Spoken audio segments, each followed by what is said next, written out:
that, we're in a situation where if you take a look at all that was done in his administration, he didn't do much at all. By the time he left, things were in chaos, literally chaos. And so we put things back together. We created, I said, those jobs. We make sure we had a situation where we brought down the drugs, which is a major issue for many people, to $15 for a insulin shot as opposed to $400. No senior has to pay more than $200 for any drug, all the drugs they can include beginning next year. And the situation is and we're going to make that available to everybody, to all Americans. So we're working to bring down the price around the kitchen table, and that's what we're going to get done. Thank you. President Trump? We have the greatest economy in the history of our country. We have never done so well. Everybody was amazed by it. Other countries were copying us. We got hit with COVID, and when we did, we spent the money necessary so we wouldn't end up in a Great Depression, the likes of which we had in 1929. By the time we finished, so we did a great job. We got a lot of credit for the economy, a lot of credit for the military, and no wars, and so many other things. Everything was rocking good. But the thing we never got the credit for, and we should have, is getting us out of that COVID mess. He created mandates that was a disaster for our country. But other than that, we had given them back a country where the stock market actually was higher than pre-COVID, and nobody thought that was even possible. The only jobs he created are for illegal immigrants and bounce back jobs, a bounce back from the COVID. He has not done a good job. He's done a poor job, and inflation's killing our country. It is absolutely killing us. Thank you. President Biden? Well, look, the greatest economy in the world, he's the only one who thinks that, I think. I don't know anybody else who thinks he had the greatest economy in the world. And, the fact of the matter is that we find ourselves in a situation where his economy, he rewarded the wealthy. He had the largest tax cut in American history, $2 trillion. He raised a deficit larger than any president has in any one term. He's the only president other than Herbert Hoover who's lost more jobs than he had when he began, since Herbert Hoover. The idea that he did something that was significant. And the military, when he was president, they were still killing people in Afghanistan. He didn't do anything about that. When he was president, we were still finding ourselves in a position where you had a notion that we were this safe country. The truth is, I'm the only president this century that doesn't have this decade, that doesn't have any troops dying anywhere in the world like he did. President Trump, I want to follow up if I can. Am I allowed to respond to him? Well, I'm going to ask you a follow-up. You can do whatever you want with the minute that we give you. I want to follow up. You want to impose a 10% tariff on all goods coming into the U.S. How will you ensure that that doesn't drive prices even higher? It's not going to drive them higher. It's just going to cause countries that have been ripping us off for years, like China and many others, in all fairness to China, it's going to just force them to pay a lot of money, reduce our deficit tremendously, and give us a lot of power for other things. But he made a statement. The only thing he was right about is I gave you the largest tax cut in history. I also gave you the largest regulation cut in history. That's why we had all the jobs. And the jobs went down, and then they bounced back, and he's taking credit for bounce back jobs. You can't do that. He also said he inherited 9% inflation. No, he inherited almost no inflation, and it stayed that way for 14 months. And then it blew up under his leadership because they spent money like a bunch of people that didn't know what they were doing, and they don't know what they were doing. It was probably the worst administration in history. There's never been. And as far as Afghanistan is concerned, I was getting out of Afghanistan, but we were getting out with dignity, with strength, with power. He got out. It was the most embarrassing day in the history of life. President Trump, over the last 8 years, under both of your administrations, the national debt soared to record highs. And according to a new nonpartisan analysis, President Trump, your administration approved $8.4 trillion in new debt. Well, so far, President Biden, you've approved $4.3 trillion in new debt. So, former President Trump, many of the tax cuts that you signed into law are set to expire next year. You want to extend them and go further, you say. With the U.S. facing trillion-dollar deficits and record debt, why should top earners and corporations pay even less in taxes than they do now? Because the tax cuts spurred the greatest economy that we've ever seen just prior to COVID. And even after COVID, it was so strong that we were able to get through COVID much better than just about any other country. But that tax spurred. Now, when we cut the taxes, as an example, the corporate tax was cut down to 21% from 39%, plus beyond that. We took in more revenue with much less tax. bringing back trillions of dollars back into our country. The country was going like never before, and we were ready to start paying down debt. We were ready to start using the liquid gold right under our feet, the oil and gas right under our feet. We were going to have something that nobody else has had. We got hit with COVID. We did a lot to fix it. I gave him an unbelievable situation with all of the therapeutics and all of the things that we came up with. We gave him something great. Remember, more people died under his administration, even though we had largely fixed it. More people died under his administration than our administration, and we were right in the middle of it, something which a lot of people don't like to talk about. But he had far more people dying in his administration. He did the mandate, which is a disaster, mandating it. The vaccine went out. He did a mandate on the vaccine, which is the thing that people most objected to about the vaccine. And he did a very poor job, just a very poor job. And I will tell you, not only poor there, but throughout the entire world, we're no longer respected as a country. They don't respect our leadership. They don't respect the United States anymore. We're like a third world nation between weaponization of his election, trying to go after his political opponent, all of the things he's done. We've become like a third world nation, and it's a shame. The damage he's done to our country, and I'd love to ask him, and will, why he allowed millions of people to come in here from prisons, jails, and mental institutions to come into our country and destroy our country. President Trump, we will get to immigration later in this block. President Biden, I want to give you an opportunity to respond to this question about the national debt. He had the largest national debt of any president in a 4-year period, number one. Number two, that $2 trillion tax cut benefited the very wealthy. What I'm going to do is fix the tax system. For example, we have 1,000 trillionaires in America. Billionaires in America. And what's happening? They're in a situation where they, in fact, pay 8.2% in taxes.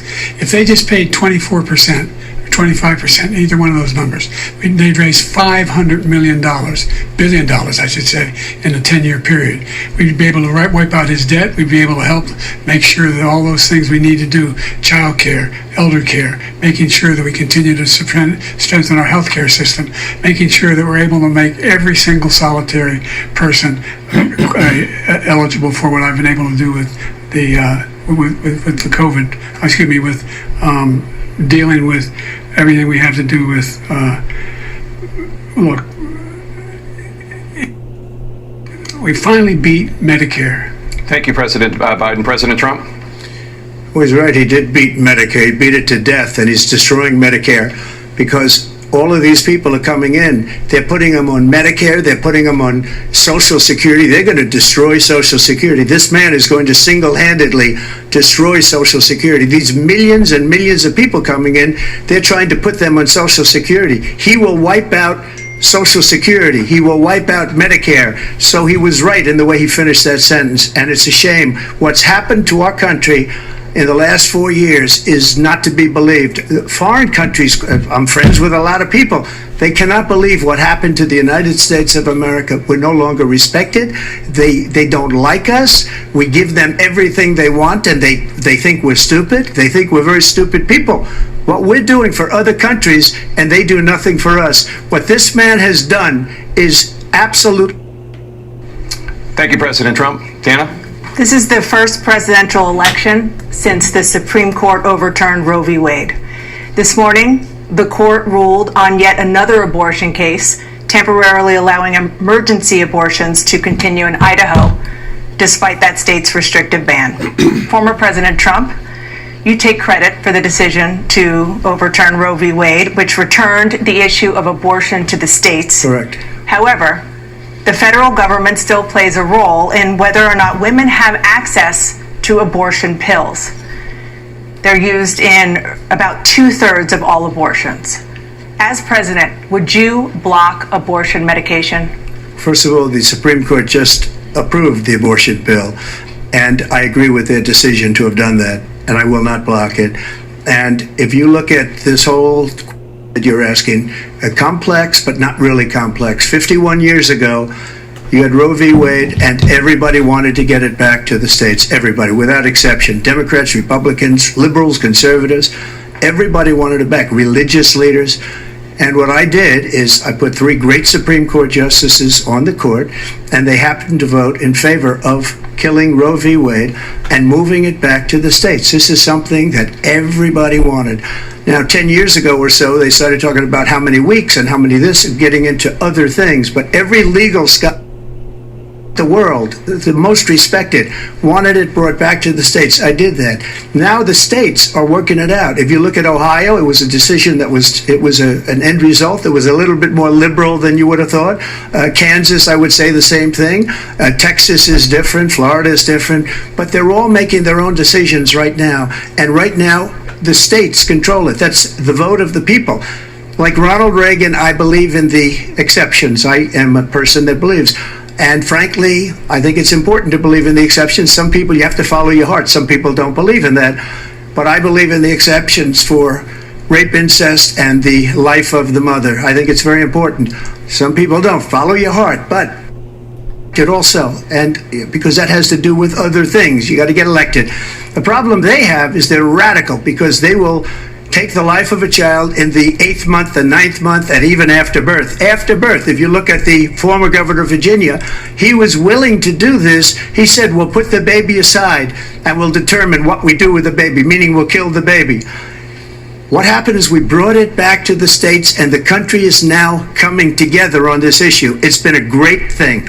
Thank you. President Biden? It's been a terrible thing, what you've done. The fact that the vast majority of constitutional scholars supported Roe when it was decided, supported Roe. And that's this idea that they're all against it is just ridiculous.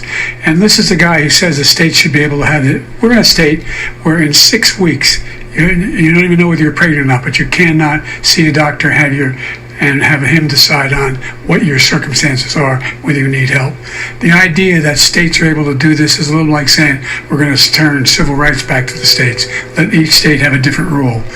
Look, there's so many young women who have been, including a young woman who just was murdered, and he went to the funeral. The idea that she was murdered by an immigrant coming in. They talk about that. But here's the deal: there's a lot of young women are being raped by their in-laws, by their spouses, brothers and sisters. It's just ridiculous, and they can do nothing about it. And they try to arrest them when they cross state lines. Thank you. There have been many young women murdered by the same people he allows to come across our border. We have a border that's the most dangerous place anywhere in the world, considered the most dangerous place anywhere in the world. And he opened it up, and these killers are coming into our country, and they are raping and killing women. It's a terrible thing. As far as the abortion is concerned, it is now back with the states. The states are voting. In many cases, it's frankly a very liberal decision. In many cases, it's the opposite. But they're voting, and it's bringing it back to the vote of the people, which is what everybody wanted, including the founders, if they knew about this issue, which frankly they didn't. But they would have, everybody wanted it brought back. Ronald Reagan wanted it brought back. He wasn't able to get it. Everybody wanted it brought back, and many presidents had tried to get it back. I was the one to do it. And again, this gives it the vote of the people, and that's where they wanted it. Every legal scholar wanted it that way. Staying on the topic of abortion, President Biden, 7 states, I'll let you do that. This is the same topic. 7 states have no legal restrictions on how far into a pregnancy a woman can obtain an abortion. Do you support any legal limits on how late a woman should be able to terminate a pregnancy? I supported Roe v. Wade, which had 3 trimesters. First time is between the woman and the doctor. Second time is between the doctor and an extreme situation. The third time is between the doctor, between the woman and the state. The idea that the politicians, that the founders wanted the politicians to be the ones making decisions about women's health is ridiculous. That's the last, no politician should be making those decisions. That's how it should be run. That's what you're going to do. And if I'm elected, I'm going to restore Roe v. Wade. So that means he can take the life of the baby in the 9th month and even after birth, because some states, Democrat run, take it after birth. Again, the former governor of Virginia, put the baby down, then we decide what to do. And so he's willing to, as we say, rip the baby out of the womb in the 9th month and kill the baby. Nobody wants that to happen, Democrat or Republican. Nobody wants it to happen. That is simply not true. Roe v. Wade does not provide for that. That's not the circumstance. Only if a woman's life is in danger, she's going to die. That's the only circumstance in which that can happen. But we are not for late-term abortion, period. Period, period. Roe v. Wade, you have late-term abortion. You can do whatever you want, depending on the state. You can do whatever you want. We don't think that's a good thing. We think it's a radical thing. We think the Democrats are the radicals, not the Republicans. For 51 years, that was the law. 51 years, constitutional scholarship said it was the right way to go. 51 years, and it was taken away because this guy put very conservative members on the Supreme Court. He takes credit for taking it away. What's he going to do? What's he going to do, in fact, if the MAGA Republicans, he gets elected, and the MAGA Republicans control the Congress, and they pass a universal ban on abortion, period, across the board at 6 weeks or 7 or 8 or 10 weeks, something very, very conservative. Is he going to sign that bill? I'll veto it. He'll sign it. Thank you. Let's turn now to the issue of immigration and border security. President Biden, a record number of migrants have illegally crossed the southern border on your watch. Border states and overburdening cities such as New York and Chicago, and in some cases causing real safety and security concerns. Given that, why should voters trust you to solve this crisis? Because we worked very hard to get a bipartisan agreement that not only changed all of that, it made sure that we are in a situation where you had no circumstance where they could come across the border with the number of border police there are now. We significantly increased the number of asylum officers. Significantly, by the way, the Border Patrol endorsed my position. In addition to that, we found ourselves in a situation where when he was president, he was separating babies from their mother, making sure the families were separated. That's not the right way to go. What I've done since I've changed the law, what's happened? I've changed it in a way that now you're in a situation where there are 40% fewer people coming across the border illegally. That's better than when he left office. And I'm going to continue to move until we get the total ban on the total initiative relative to what we can do with more Border Patrol and more asylum officers. President Trump? I really don't know what he said at the end of that sentence. I don't think he knows. Look, we had the safest border in the history of our country. The border, all he had to do was leave it. All he had to do was leave it. He decided to open up our border, open up our country to people that are from prisons, people that are from mental institutions, insane asylum, terrorists. We have the largest number of all terrorists all over the world, not just in South America, all over the world. They come from the Middle East, everywhere. All over the world, they're pouring in. And this guy just left it open. And he didn't need legislation because I didn't have legislation. I said, close the border. We had the safest border in history. In that final couple of months of my presidency, we had, according to Border Patrol, who is great, and by the way, who endorsed me for president, but I won't say that, but they endorsed me for president. Brandon, just speak to him. But look, we had the safest border in history. Now we have the worst border in history. There's never been anything like it. And people are dying all over the place, including the people that are coming up. President Biden? The only terrorist who's done anything crossing the border is one who came along and killed three, under his administration, killed an Al-Qaeda person come in his administration, killed three American soldiers. That's the only terrorist that's there. I'm not saying that no terrorist ever got through, but the idea they're emptying their prisons, we're welcoming these people, that's simply not true. There's no data to support what he said. Once again, he's exaggerating, he's lying. President Trump, staying on the topic of immigration, you've said that you're going to carry out, quote, the largest domestic deportation operation in American history, unquote. Does that mean that you will deport every undocumented immigrant in America, including those who have jobs, including those whose spouses are citizens, and including those who have lived here for decades? And if so, how will you do it? Just 1 second. He said we killed 3 people. The people we killed are al-Baghdadi and Soleimani, the greatest terrorists, biggest terrorists anywhere in the world. And it had a huge impact on everything, not just border, on everything. He's the one that killed people with the bad water, including hundreds of thousands of people dying and also killing our citizens when they come in. We are living right now in a rat's nest. They're killing our people in New York, in California, in every state in the union because we don't have borders anymore. Every state is now a border. And because of his ridiculous, insane, and very stupid policies, people are coming in and they're killing level that we've never seen. We call it migrant crime. I call it Biden migrant crime. They're killing our citizens at a level that we've never seen before. And you're reading it like these three incredible young girls over the last few days. One of them, I just spoke to the mother, and they just had the funeral for this girl, 12 years old. This is horrible what's taken place. What's taken place in our country, literally an uncivilized country now. He doesn't want it to be. He just doesn't know. He opened the borders. Nobody's ever seen anything like. And we have to get a lot of these people out, and we have to get them out fast because they're going to destroy our country. Just take a look at where they're living. They're living in luxury hotels in New York City and other places. Our veterans are on the street. They're dying because he doesn't care about our veterans. He doesn't care. He doesn't like the military at all. And he doesn't care about our veterans. Nobody been worse. I had the highest approval rating for veterans taking care of the VA. He has the worst. He's gotten rid of all the things that I approved. Choice that I got through Congress, all of the different things I approved, they abandoned. We had by far the highest, and now it's down in less than half because he's done all these great things that we did. And I think he did it just because I approved it, which is crazy. But he has killed so many people at our border by Thank you, allowing President Trump. all of these people to come in. And it's a Biden. very sad day in America. President Biden, you have the mic. It's a lie. Every single one. For example, veterans are a hell of a lot better off since I passed the PACT Act. 1 million of them now have insurance, and their families have it. Their families have it because what happened, whether it was Agent Orange or burn pits, they're all being covered now. And his group opposed that. We're also in a situation where we have great respect for veterans. My son spent a year in Iraq, living right next to one of those burn pits, came back with stage 4 glioblastoma. I was recently in France for D-Day, and I spoke all about those heroes that died. I went to the World War II cemetery, World War I cemetery he refused to go to.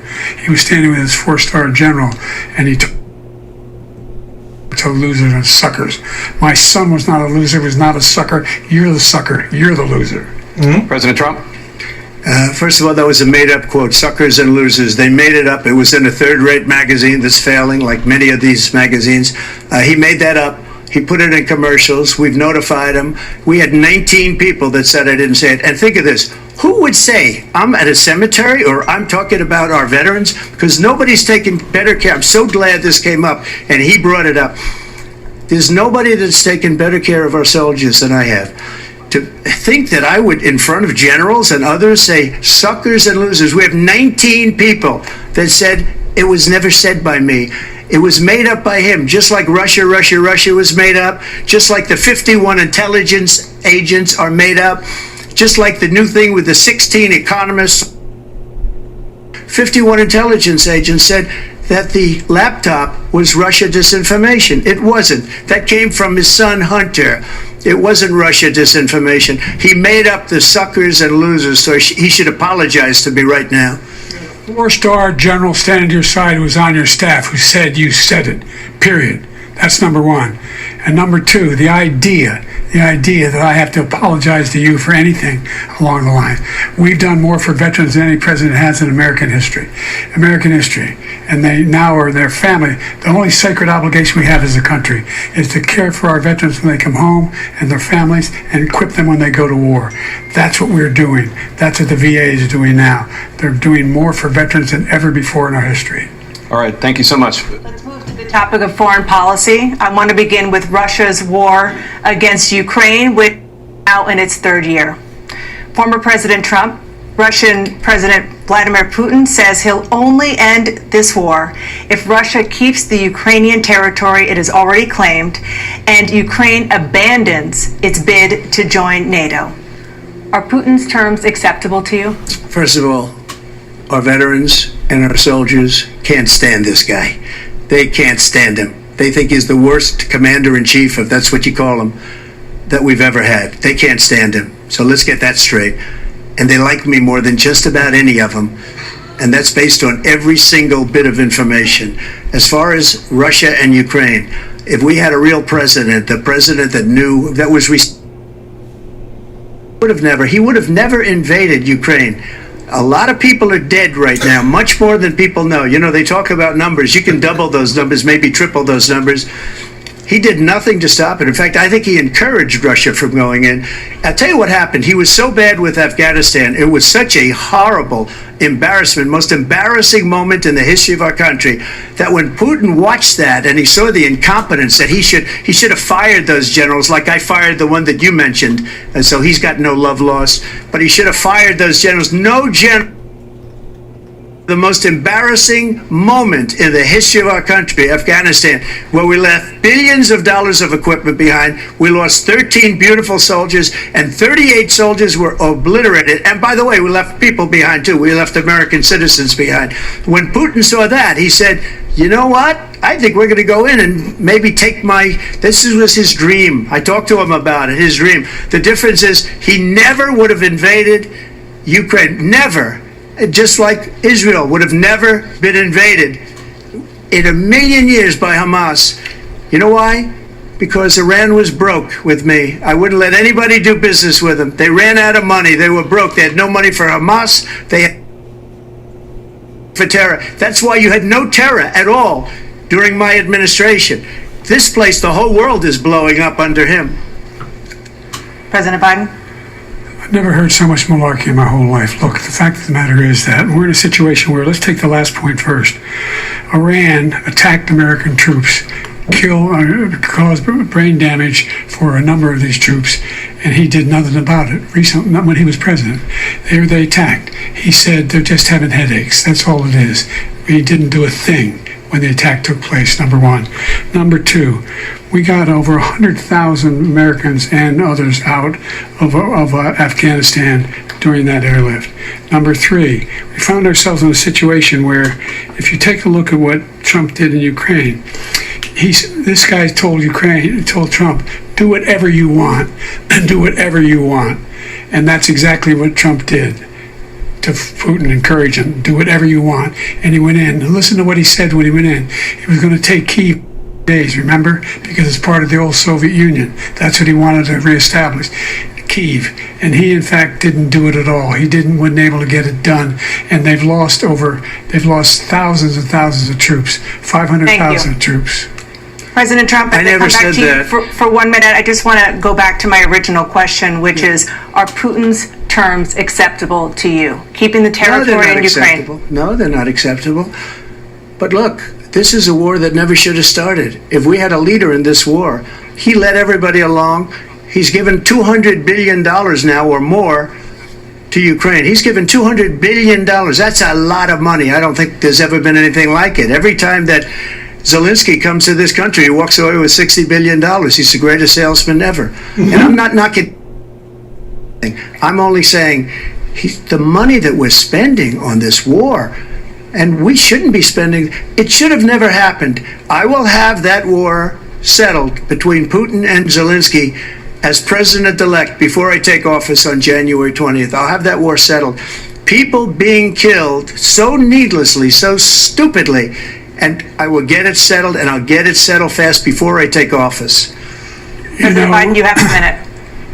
The fact is that Putin is a war criminal. He's killed thousands and thousands of people. And he has made one thing clear. He wants to reestablish what was part of the Soviet Empire, not just a piece. He wants all of Ukraine. That's what he wants. And then you think he'll stop there? Do you think he'll stop when if he takes Ukraine? What do you think happens to Poland? What do you think of Belarus? What do you think happens to those NATO countries? And so if you want a war, you ought to find out what he's going to do, what he says, and walks away. And by the way, all that money we give Ukraine are from weapons we make here in the United States. We give them the weapons, not the money at this point. And our NATO allies have produced as much funding for Ukraine as we have. That's why we're strong. Thank you. Moving on to the Middle East. In October, Hamas attacked Israel, killing more than 1,000 people and taking hundreds of hostages. Among those held and thought to still be alive are 5 Americans. Israel's response has killed thousands of Palestinians and created a humanitarian crisis in Gaza. President Biden, you've put forward a proposal to resolve this conflict. Hamas has not released the remaining hostages, and Israel is continuing its military offensive in Gaza.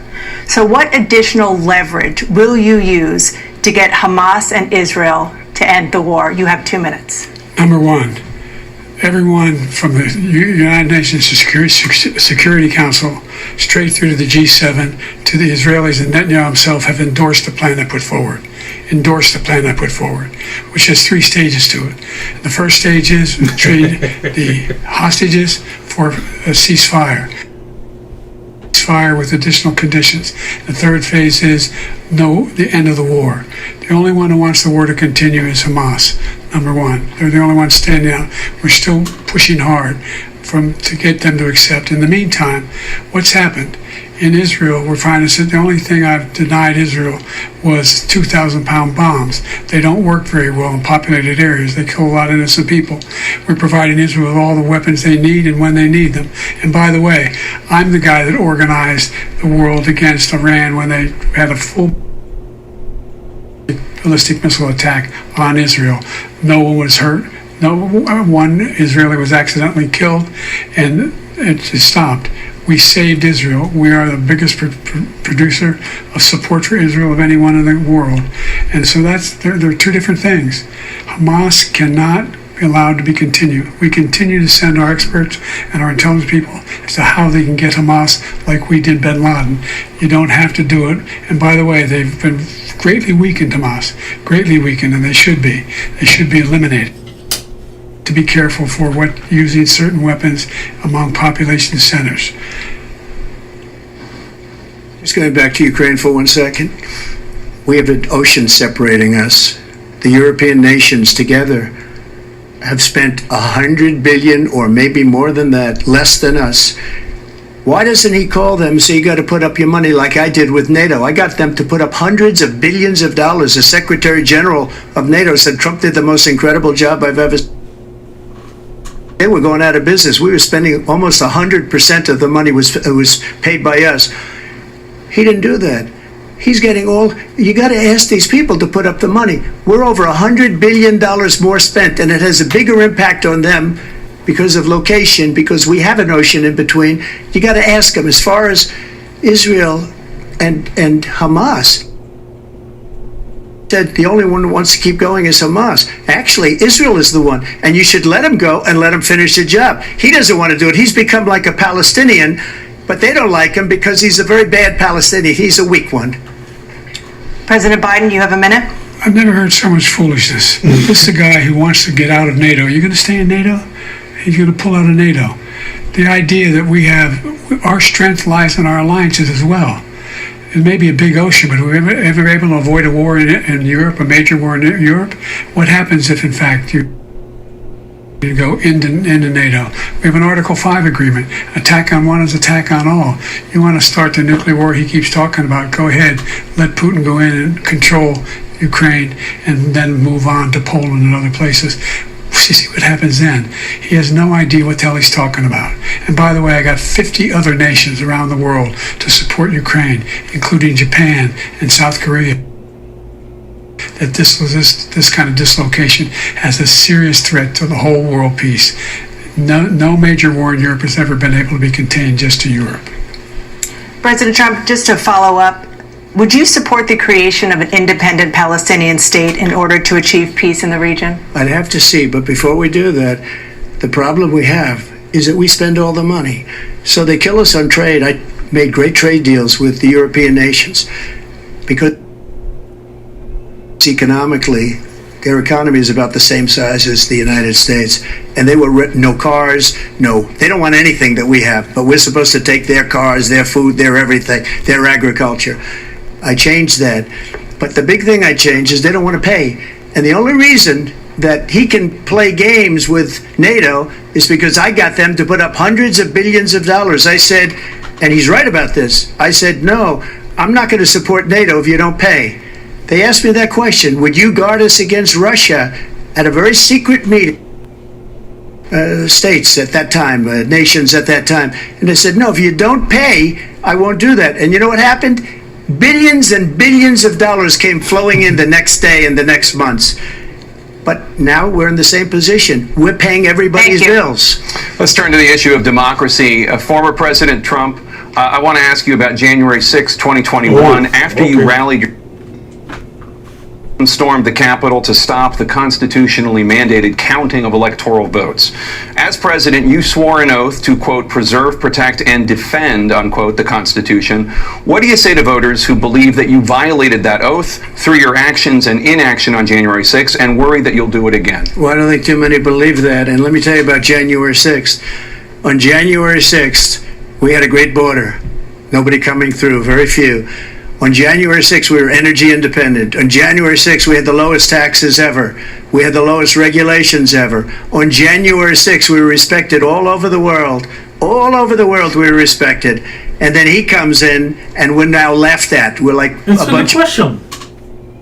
What happened to the United States' reputation under this man's leadership is horrible, including weaponization, which I'm sure at some point you'll be talking about, where he goes after his political opponent because he can't beat him fair and square. You have 80 seconds left. My question was, what do you say to those voters who believe that you violated your constitutional oath through your actions and inaction on January 6, 2021, and worry that you'll do it again? Well, I didn't say that to anybody. I said peacefully and patriotically. And Nancy Pelosi, if you just watched the news from 2 days ago, on tape to her daughter, who's a documentary filmmaker, they say, but she's saying, oh no, it's my responsibility. I was responsible for this. They offered her 10,000 soldiers or National Guard, and she turned them down. And the mayor in writing, by the way, the mayor, in writing, turned it down, the mayor of D.C. They turned it down. I offered 10,000 because I could see, I had virtually nothing to do. They asked me to go make a speech.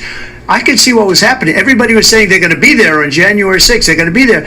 And I said, you know what? That's a lot of feel it too, and you could feel it. And I said, they ought to have some National Guard or whatever.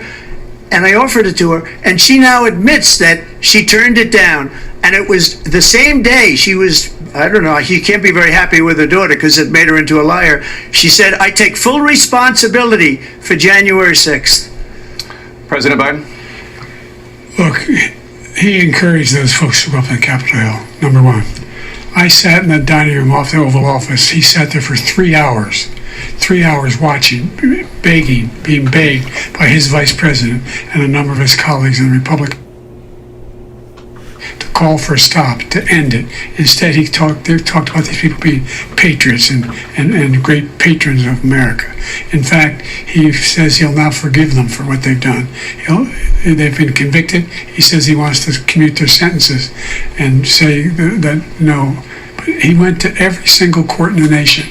I don't know how many cases, scores of cases, including the Supreme Court, and they said, no, this guy is responsible for doing what was done. He didn't do a damn thing. He should be in jail, and they should be the ones who are being held accountable.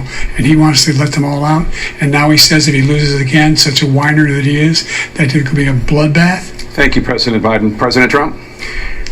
What they've done to some people that are so innocent, you ought to be ashamed of yourself. What you have of so many people, when they ripped down Portland, when they ripped down many other cities, you go to Minnesota, Minneapolis, what they've done there with the fires all over the city. If I didn't bring in the National Guard, that city would have been destroyed. When you look at all of they took over big chunks of Seattle. I was all set to bring in the National Guard. They heard that, they saw them coming, and they left immediately. What he said about this whole subject is so off. Peacefully patriotic. One other thing, which is basically two horrible Republicans that are all gone now, out of office, and Democrats, all Democrats, they destroyed and deleted all of the information they found because they found out we were right. We were right. And they deleted and destroyed all of the information. They should go to jail for that. If a Republican did that, they'd go to jail. Thank you, President Trump. President Biden, I want to give you a minute. The only person on this stage is a convicted felon is the man I'm looking at right now. And the fact of the matter is, what he's telling you is simply not true. The fact is that there was no effort on his part to to stop what was going on up in Capitol Hill. And all those people, every one of those who were convicted, deserves to be convicted. The idea kill somebody just went in and broke down doors, broke the windows, occupied offices, turned over desks, turned them over statues. The idea that those people are patriots? Come on. When I asked him the first two debates we had, first time around, I said, will you denounce the Proud Boys? He said, no, I'll tell them to stand by. The idea he's refusing to, will you denounce these guys? Will you denounce the people we're talking about now? Will you denounce the people who attacked that Capitol? What are you going to do? A minute, President Trump, for a follow-up question I have. After a jury convicted you of 34 felonies last month, you said if reelected, you would, quote, have every right to go after, unquote, your political opponents. You just talked about members of the Select Committee on January 6th going to jail. Your main political opponent is standing on stage with you tonight. Can you clarify exactly what it means about you feeling you have every right to go after your political opponents? Well, I said my retribution is going to be success. We're going to make this country successful again, because right now it's a failing nation.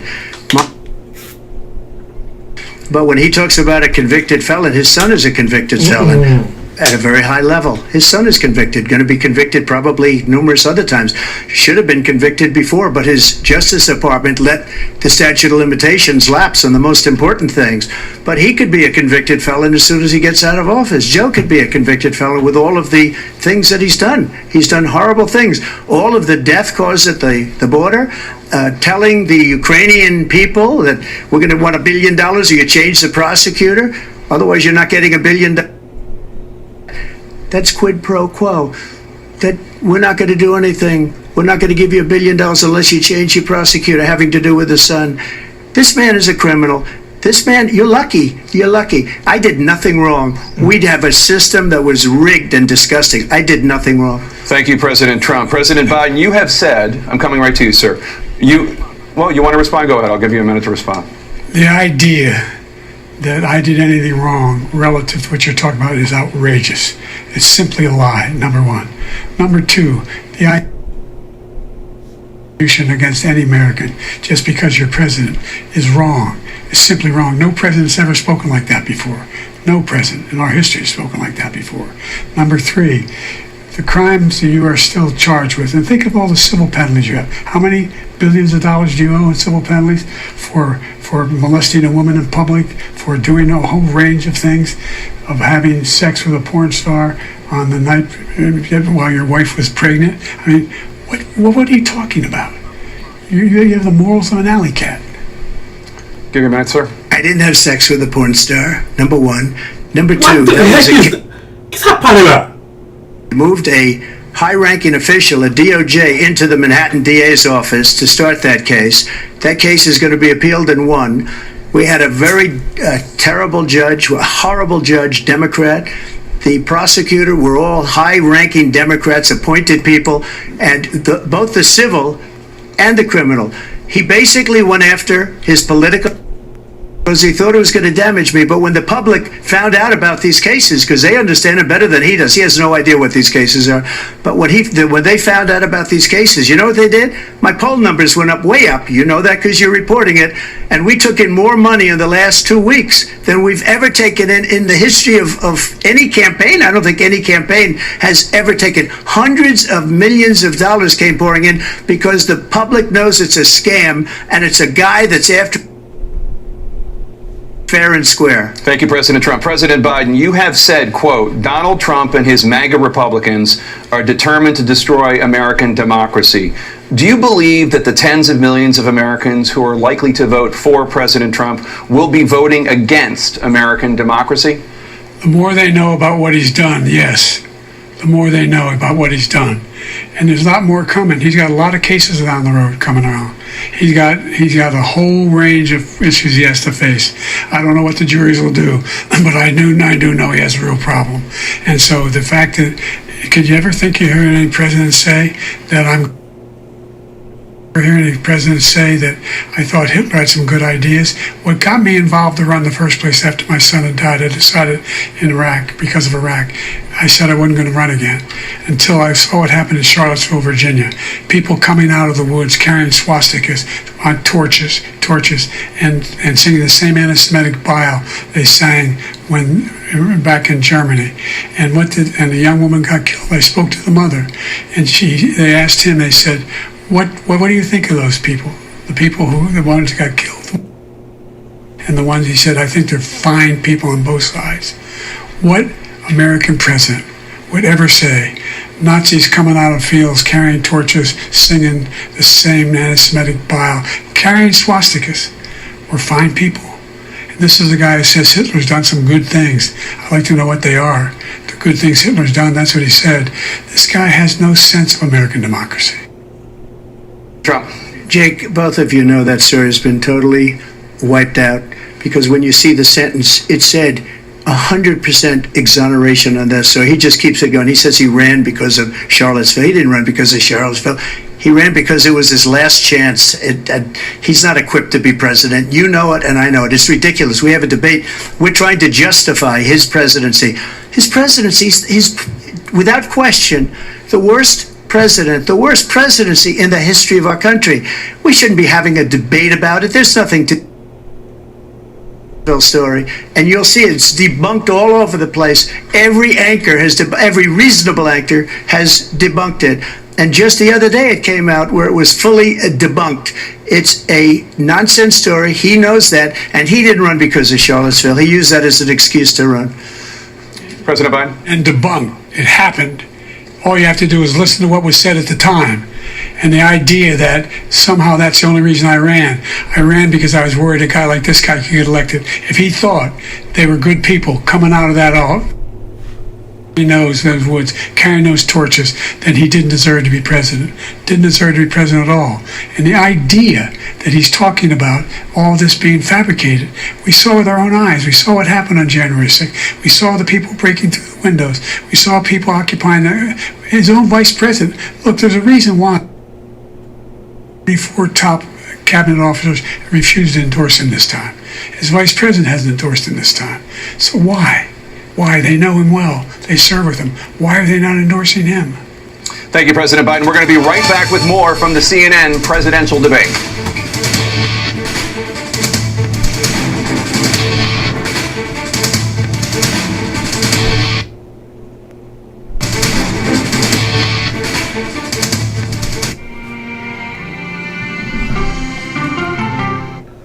Ok, donc nous ka wè que tu me changer caméra.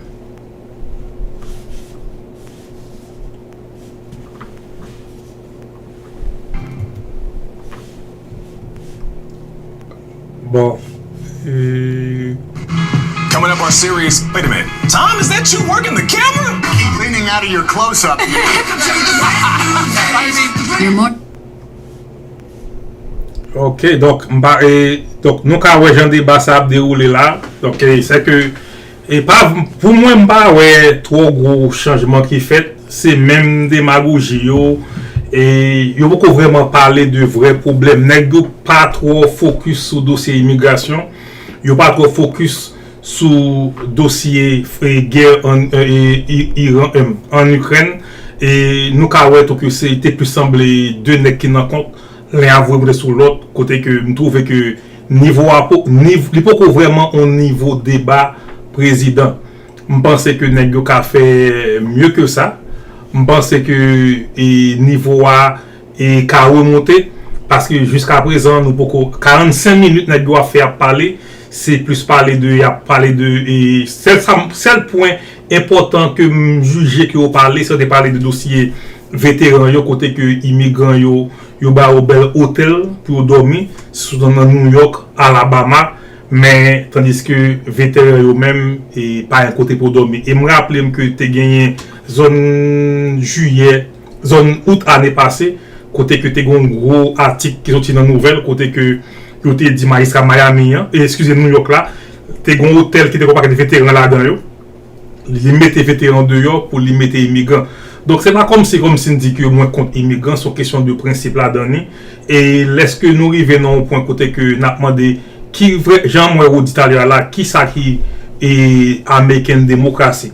Américaine démocratie, je ne sais pas qu'il y a une définition spécifique pour démocratie. Je ne sais pas une définition, mais en termes de démocratie, c'est ça que vous même jugez qu'a bon pour la communauté pour là. Donc, je ne sais pas que en quelqu'un qui moun jodi là, quand yo même yo ka prend une décision pour dire que ça c'est démocratie ou bien est-ce que États-Unis il y a une démocratie par les secondes démocratie qui à l'américaine.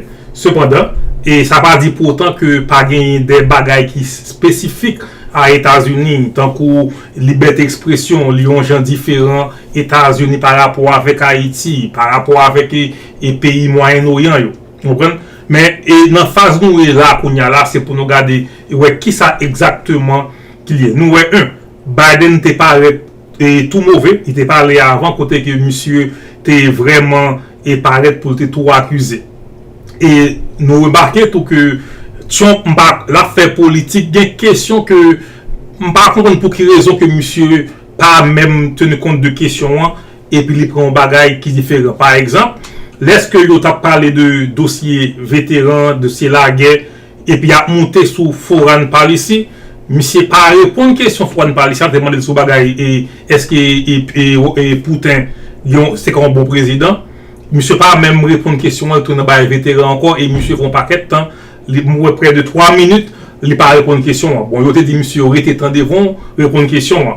Donc je pense on a parlé que et nèg yo ka fait mieux que ça et m'ta voulu que nèg yo fait mieux que ça parce que m'pa trouver débat ça dans un niveau et vraiment présidentiel et n'a tout profité pour nous parler de Wood Joseph tout.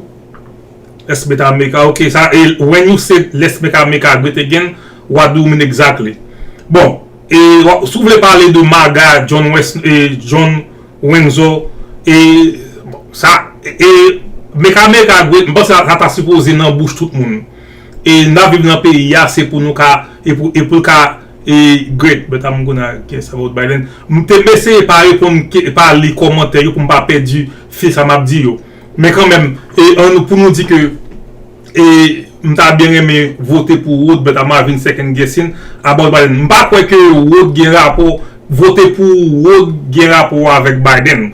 Quoi que Wood parle pour démocrate, Biden c'est démocrate, mais ça c'est deux bagages différents que liés. Wood pas parler pour président, Wood pas parler en façon, on ne pas parler pour Biden, Wood parler pour supporter et pour Florida pour supporter tout le monde, tout américain, quel que soit où tu vivre New Jersey ou bien où tu vivre California, depuis que où c'est excusez, tout américain. OK? Peut-être comme monsieur c'est haïtien, les cas ont une affinité pour défendre intérêt haïtien dans le Congrès. Donc si que vous vivez Florida et m'ba le pays m'a dit c'est quoi vivre Florida et voter pour Wood, si que vous voter, si que vous vivre Florida ou gon ami Florida, dit voter pour Wood. Et Ulrich et bon travail puis c'est love, merci pour Haïti. Donc attendez bien, élection ça qu'a fait là pour Haïti, haïtien gagner un avantage exceptionnel. Côté que nous qu'a changé à route comme élection ça. Nous qu'a changé te moi si recommencer encore. Just got better. CBS Mornings, weekdays at 7. Donc avant de continuer de me garder moi si que et yo continue si on reprend encore, on va perdre du temps. Do you like having a PO box? Pas un problème. Donc nous voulons dire que élection ça c'est pour que lié. C'est pour que lié dans le sens que ou gagner un avantage que ou pas gagner avant. Côté que votre est important. Ou ka font paquet dégâts ou bien un paquet positif avec vous ça parce que votre ça l'important surtout pour haïtiens qui dans état clé. Et n'a parlé de Florida, n'a parlé de Georgia. Bon Georgia qu'on n'a pas connaît vraiment est-ce qu'ils sont swing state et parce que ils ont voté en pile démocrate dans dernière élection ils ont voté Biden parce que c'était à cause de Trump mais quand même et Georgia gagné 60 000 haïtiens qui a voté. Imaginez qui impact que vous avez fait dans l'élection qui a venu et dans 5-6 mois là. Haïtiens qui vivent Pennsylvania, mais le problème qui vient avec Haïtiens, c'est parce que nous pas voté intérêt. D'ailleurs, nous pas connaître pour qui ça que nous voter. Nous voter moun avant que nous votions intérêt. Ça, c'est ça qui cause que les que nèg yo a fait élection, yo pas tenu compte de ou. Ou pas ouais parler comme ça là. Yo pas parler de immigrants, pas parler de Cuba, yo pas mentionner peut-être yo ka mentionner Haïti, yo pas mentionner haïtien dans diaspora. Raison c'est parce que ou pas que j'aime organiser ou comme une force politique pour connaître que ou exister, pour connaître que ou gain vote que yo ka et marchander vote ça. Que yo tendez bien, pas gen mal de ou vendre vote, pas gen ken mal dans ça. Si on dit que haïtien vend vote yo. Mais pour qui ça que vous vendez? Si que vous ka vendre ou bien voter pour n'importe qui moun ko vle, pas un problème ça. Mais si que vous vendez, est-ce que vous connaissez pour qui raison que vous vendez, qui ça que vous joignez en retour? Mais qui ça que vous ka joignez en retour? Vous connaissez bien. Ça fait force ça yo qui Haïti kounya là. Raison que li Haïti, on pour qui raison? C'est parce que haïtien diaspora pas gagné en ken mot la donne. Haïtien yo aller Washington, il a le pose, il a le montre, il a le plaigner devant congressmen yo, et puis yo pas même tenir compte de ça que yo dit là. Yo ba yo un premier ministre et puis yo content qu'on y a des job en Haïti et puis yo pas connaît que pour qu'a changer politique en Haïti ya faut ou là parce que force ça t'est qu'à mieux organiser. Imaginez 2500 étrangers ça yo qui coûtait 600 millions de dollars pour uniquement entraîner policiers yo. Je pense que vous avez joindre une compagnie étrangère, même compagnie à Haïti qui était fait pour moins que 100 millions. Et next ça yo va pas le gourmet contre bandit, yo pour aller pour entraîner. Débat nous retourner sous lui encore pour nous dire que c'est que ça que nous voulons pour connaître c'est que l'important pour kage mot pao. Black population is horrible, including the fact that for 10 years he called them super predators. We can't, in the 1990s, we can't forget that. Super predators was his name, and he called it to them for 10, and they've taken great offense at it, and now they see it happening. But when they see what I did for criminal justice reform and for the historically black colleges and universities, where I funded them and got them all funded, and the opportunity zones with Tim, as you know, Tim Scott was incredible. He did a great job, great senator from South Carolina. He came to me with the idea, and it was a great idea. It's one of the most successful economic development acts ever in the country, opportunity zones. And the biggest beneficiary are blacks, and that's why we have the best numbers with them in maybe ever. They're saying ever. I read this morning where ever, the best numbers. He's lost much of the black population because he's done a horrible job for black people. He's also done a horrible job for Hispanics. But wait till you see these millions of people pouring into our country and they're going to take the jobs, and it's already started, and you haven't seen anything yet. It's a disaster. You've 38 seconds left. President Trump, will you take any action as president to slow the climate crisis? So I want absolutely immaculate clean water, and I want absolutely clean air, and we had it. We had H2O. We had the best numbers ever, and we were using all forms of energy, all forms, everything. And yet, during my 4 years, I had the best environmental numbers ever. And my top environmental people gave me that statistic just before I walked on the stage, actually. I don't know where the hell he's been. The idea that anything he said is true. I've passed the most extensive climate change legislation in history. We find ourselves, and by the way, black colleges. I came up with $15 billion for HBCUs, historic black universities and colleges, because they don't have the kind of contributors that they have to build these laboratories and the like. Any black student is capable in college of doing any white student can do. They just have the money, but now they'll be able to get those jobs in high tech. We're in a situation where the idea that he is claiming to have done something that had the cleanest water, he hadn't done a damn thing for the environment. He pulled out of the Paris Peace Accord, Climate Accord. I immediately joined it because if we reach 1.5 degrees Celsius at any one point, where there's no way back. The only existential threat to humanity is climate change, and he didn't do a damn thing about it. He wants to undo all that I've done. The Paris Accord was going to cost us $1 trillion, and China nothing, and Russia nothing, and India nothing. It was a ripoff of the United States. And I ended it because I didn't want to waste that money because they treat us horribly. We were the only ones. It was costing us money. Nobody else was paying into it. And it was a disaster. But everything that he said just now, I'll give you an example. I heard him say before insulin. I'm the one that got the insulin down for the seniors. I took care of the seniors.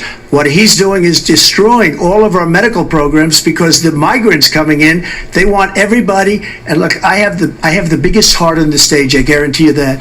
And I want to take care of people. But we're destroying our country. They're taking over our schools, our hospitals, and they're going to be taking over Social Security. He is destroying Social Security, Medicare, and Medicaid. The idea is that we, in fact, we were the only ones of consequence who were not members of the Paris Accord.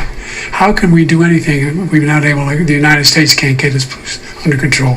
One of the largest polluters in the world, number one. We're making significant progress. By 2035, we will have cut pollution in half. We have made significant progress, and we're continuing to make progress. We set up a climate corps for thousands of young people who learn how to deal with climate, just like the Peace Corps, and we're moving in directions that are going to significantly change the elements of cause of pollution. But the idea that he claims that he has the biggest heart up here and he's really concerned about pollution and about climate, I've not seen any indication of that. And by the way, with regard to prescription drugs, one company agreed that they would reduce the price to $35, which I was calling for, one, voluntarily. I made sure every company in the world, every pharmaceutical company, cannot have to pay. Thank you. And by the way, So every day, millions of Americans struggle just to make ends meet. For many older Americans, Social Security provides a critical lifeline. President Biden, if nothing is done to Social Security, seniors will see their benefits cut in just over 10 years. Will you name tonight one specific step that you're willing to take to keep Social Security solvent? yes, make the very wealthy begin to pay their fair share. Right now, everybody making under $170,000 pays 6% of their income, of their paycheck, every single time they get a paycheck from the time the first one they get when they're 18 years old. The idea that they're going to, I'm proposing that everybody, they pay, the millionaires pay 1%. So no one I would not raise the cost of Social Security for anybody under $400,000. After that, I began to make the wealthy begin to pay their fair share by increasing from 1% beyond to be able to guarantee the program for life. So you still have 82 seconds left. Are there any other measures that you think that would be able to help keep Social Security solvent, or is that one enough? Well, no, that one enough will keep it solvent, but the biggest thing I'll do if we defeat this man, because he wants to get rid of Social Security. He thinks there's plenty to cut in Social Security. He's wanting to cut Social Security and Medicare both times, and and if you look at the program put forward by the House Republican caucus that I believe supports, is in fact want to cut it as well. The idea that we don't need to protect our seniors is ridiculous. And by the way, the American public has greater health care coverage today than ever before. And on the ACA, as I said, you're in a circumstance where 400,000 people, 40 million people would not have insurance because they have a pre-existing condition. Only thing that allows them to have that insurance is the fact that they in fact are part of the ACA. And by the way, the other thing is, we're in a situation where we talk about education for black communities. I've raised the amount of money for Pell Grants by another $8,000. So anybody making under $70,000 a year is going to be able to get $15,000 towards the tuition. He just doesn't know what he's talking about. Thank you, President Biden. President Trump. So I've dealt with politicians all my life. I've been on this side of the equation for the last 8 years. I've never seen anybody lie like this guy. He lies. I've never seen it. He can look you in the face. About so many other things too. And we mentioned the laptop. We mentioned Russia, Ukraine. Everything he does is a lie. It's misinformation and disinformation. The losers and suckers story that he made up is a total lie on the military. It's a disgrace. But Social Security he's destroying it because millions of people are pouring into our country and they're putting them onto Social Security. They're putting them onto Medicare, Medicaid. They're putting them in our hospitals. They're taking the place of our citizens. What they're doing to the VA, to our veterans, is unbelievable. Our veterans are living in the street and these people are living in luxury hotels. He doesn't know what he's doing. And it's really coming back. I've never seen such anger in our country before. President Biden? The idea that veterans are not being taken care of, I told you before. And by the way, when I said suckers and losers, he acknowledged after that he fired that general. That general got fired because he's the one that acknowledged that that's what he said. He was the one standing with Trump when he said it, number one. Number two, the idea that we're going to be in a situation where all these millions and millions, the way he talks about it, illegal aliens are coming into the country and taking away our jobs. There's a reason why we have the fastest growing economy in the world. The reason why we have the most successful economy in the world. We're doing better than any other nation in the world. And by the way, those 15 Nobel laureates he talked about being phony, those 15 Nobel laureates, economists, they all said that if Trump is reelected, we're likely to have a recession. And inflation is going to increasingly go up. And by the way, worst president in history, 159 presidential scholars voted him the worst president in the history of the United States of America. President Biden, thank you so much. Let's turn to the cost of child care, which many American families struggle to afford. President Trump, both you and President Biden have tried to address this issue, but the average cost of child care in this country has risen to more than $11,000 a year per child. For many families, the cost of child care for 2 children is more than their rent. In your second term, what would you do to make child care more affordable? Just to go back, the general got fired because he was no good. And if he said that, that's why he made it up. But we have 19 people that said I didn't say it, and they're very highly respected, much more so than him. The other thing is, he doesn't fire people. He never fired people. I've never seen him fire anybody. I did fire a lot. I fired Comey because he was no good. I fired a lot of the top people at the FBI, drained the swamp. They were no good. Not easy to fire people. You'd pay a price for it, but they were no good. I inherited these people. I didn't put him there. I didn't put Comey there. He was no good. I fired him. This guy hasn't fired anybody. He never fires. He should have fired every military man that was involved with the Afghanistan horror show. The most embarrassing moment in the history of our country. He didn't fire. Did you fire anybody? Did you fire anybody that's on the border that's allowed us to have the worst border in the history of the world? Did anybody get fired for allowing 18 million people, many from prisons, many from mental institutions? Did you fire anybody that allowed our country to be destroyed? Joe, our country is being destroyed as you and I sit up here and waste a lot of time on this debate. This shouldn't be a debate. He is the worst president. He just said about me because I said it. But look, he's the worst president in the history of our country. He's destroyed our country. Now all of a sudden he's trying to get a little tough on the border. He came out with a nothing deal, and it reduced it a little bit, like this much. It's insignificant. He wants open borders. He wants our country to either be destroyed or he wants to pick up those people as voters.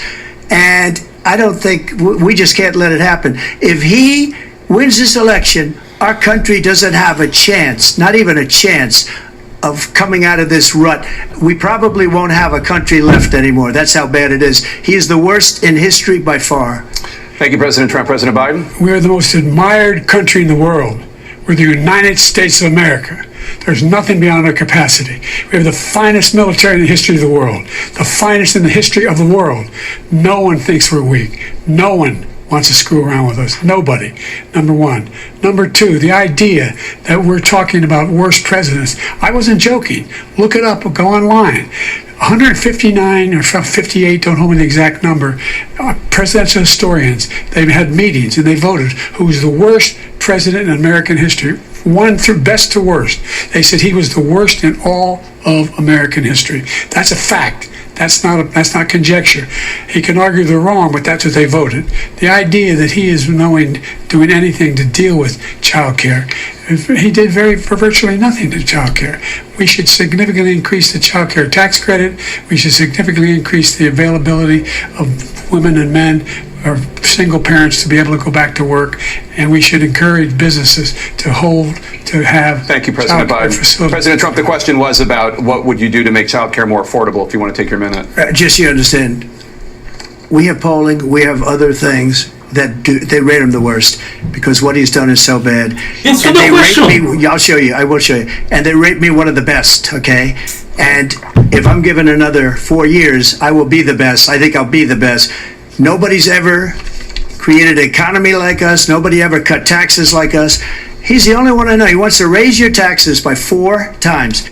He wants to raise everybody's taxes by 4 times. He wants the Trump tax cuts to expire. So everybody, including the two of you, are going to pay 4 to 5 times. Nobody ever heard of this before. All my life, I'd grow up and I'd see politicians talking about cutting taxes. When we cut taxes, as I said, we did more business. Apple and all these companies, they were bringing money back into our country. The worst president in history by far, and everybody knows it. President Biden? Look, the fact of the matter is that he's dead wrong about, he's increased the tariff, he will increase the taxes on middle-class people. I said I'd never raise a tax on anybody making less than $400,000. I didn't. But this tariff is 10% tariffs. Everything coming into the country, you know what the economists say? That's going to cost the average American $2,500 a year more because they're going to have to pay the difference in food and all the things that are important. Number two, he's in a situation where he talks about how he has not raised, he's somehow helped the middle class. The middle class have been devastated by you. Now you want a new tax cut of $5 trillion over the next 10 years, which is going to fundamentally bankrupt the country. You had the largest deficit of any president in American history, number one. Number two, you have not, in fact, made any contact, any progress with China. We are the lowest trade deficit with China since 2010. Thank you, President Biden. You lost Thank you, President Biden. Let's discuss an epidemic impacting millions of Americans that both of you have made a top priority in your first term, the opioid crisis. And for both of you, the number of overdose deaths in this country has gone up. Under your term, it went up. Under your term, it has gone up. Former President Trump, despite the efforts that both of you have made, more than 100,000 Americans are dying from overdoses every year, primarily from fentanyl and other opioids. What will you do to help Americans right now in the throes of addiction who are struggling to get the treatment they need? To finish up, we now have the largest deficit in the history of our country under this guy. We have the largest deficit with China. He gets paid by China. He's a Manchurian candidate. He gets money from China. So I think he's afraid to deal with them or something. But do you notice he never took out my tariffs because we bring in so much money with the tariffs that I imposed on China. He never took them away. He can't because it's too much money. It's tremendous. And we saved our steel industries, and there was more to come, but he hasn't done that. But he hasn't cut the tariffs because he can't, because it's too much money. But he's got the largest deficit in the history of our country, and he's got the worst situation with China. China's going to own us if you keep allowing them to do what they're doing to us as a country. They are killing us as a country, Joe, and you can't let that happen. You're destroying our country. So, President Trump, you have 67 seconds left. The question was, what are you going to do to help Americans in the throes of addiction right now who are struggling to get the treatment they need? Jake, we were doing very well at addiction until the COVID came along. We had the 2.5, almost 3 years of like nobody's ever had before, any country, in every way. And then we had to get tough, and it was the drugs pouring across the border it started to increase. We got great equipment. We bought the certain dog that's the most incredible thing that you've ever seen, the way they can spot it. We did a lot, and we were getting very low numbers, very, very low numbers. Then he came along. The numbers, have you seen the numbers now? It's not only the 18 million people that I believe is even low because the gotaways, they don't even talk about gotaways. But the numbers of the amount of drugs and human trafficking in women coming across our border, the worst thing I've ever seen, at numbers that nobody's ever seen under him because the border's so bad. But the number of drugs coming across our border now is the largest we've ever had by far. President Trump, thank you. President Biden? Fentanyl and the byproducts of fentanyl went down for a while. And I wanted to make sure we use the machinery that can detect fentanyl, these big machines that roll over everything that comes across the border. And it costs a lot of money. That was part of this deal we put together, this bipartisan deal. More fentanyl machines, more be able to detect drugs, more numbers of agents, more numbers of all the people at the border. And when we had that deal done, he called his Republican colleagues, said, "Don't do it. It's going to hurt me politically." No, he never argued it's not a good bill. It's a really good bill. We need those machines. We need those machines. And we're coming down very hard in every country in Asia in terms of precursors for fentanyl. And Mexico is working with us to make sure they don't have the technology to be able to put it together. That's what we have to do. We need those machines. Thank you, President Biden. President Trump, and again, the question is about Americans in the throes of addiction right now, struggling to get the treatment they need. Well, because this does pertain to it. He ended Remain in Mexico. He ended catch and release. I made it catch and release in Mexico, not catch and release here. We had so many things that we had done, hard negotiations with Mexico, and I got it all for nothing. It's just like when you have a hostage. We always pay $6 billion for a hostage. Every time we say it's a hostage. Now we have a hostage, a Wall Street Journal reporter. I think a good guy, and he's over there because Putin is laughing at this guy, probably asking for billions of dollars for the reporter. I will have him out very quickly as soon as I take office. Before I take office, I said by literally as soon as I win the election, I will have that reporter out. He should have had him out a long time ago, but Putin's probably asking for billions and billions of dollars because this guy pays it every time. We had 2 cases where we paid $6 billion for 5 people. I got 58 people out, and I paid essentially nothing. Thank you, President Trump. Dana? Let's turn to concerns that voters have about each of you. President Biden, you would be 86 at the end of your second term. How do you address concerns about your capability to handle the toughest job in the world well into your 80s? Well, first of all, I spent half my career being criticized being the youngest person in politics. I was the second youngest person ever elected to the United States Senate, and now I'm the oldest. This guy's 3 years younger and a lot less competent.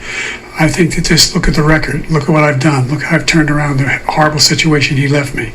As I said, 15 million new jobs, 800,000 manufacturing jobs, more investment in America, over billions of dollars in private investment in enterprises that we are growing.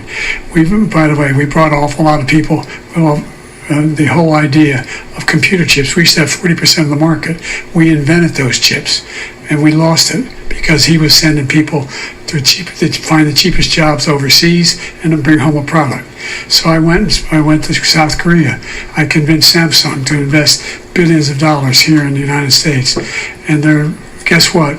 Those fabs they call to build these chips, those fabs pay over $100,000. You don't need a college degree for them, and there's billions, about $40 billion already being invested and being built right now in the United States, creating significant jobs for Americans from all over the world.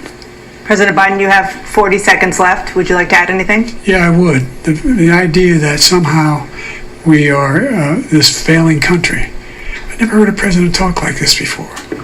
We're the envy of the world. Name me a single major country president who wouldn't trade places with the United States of America for all our problems and all our opportunities.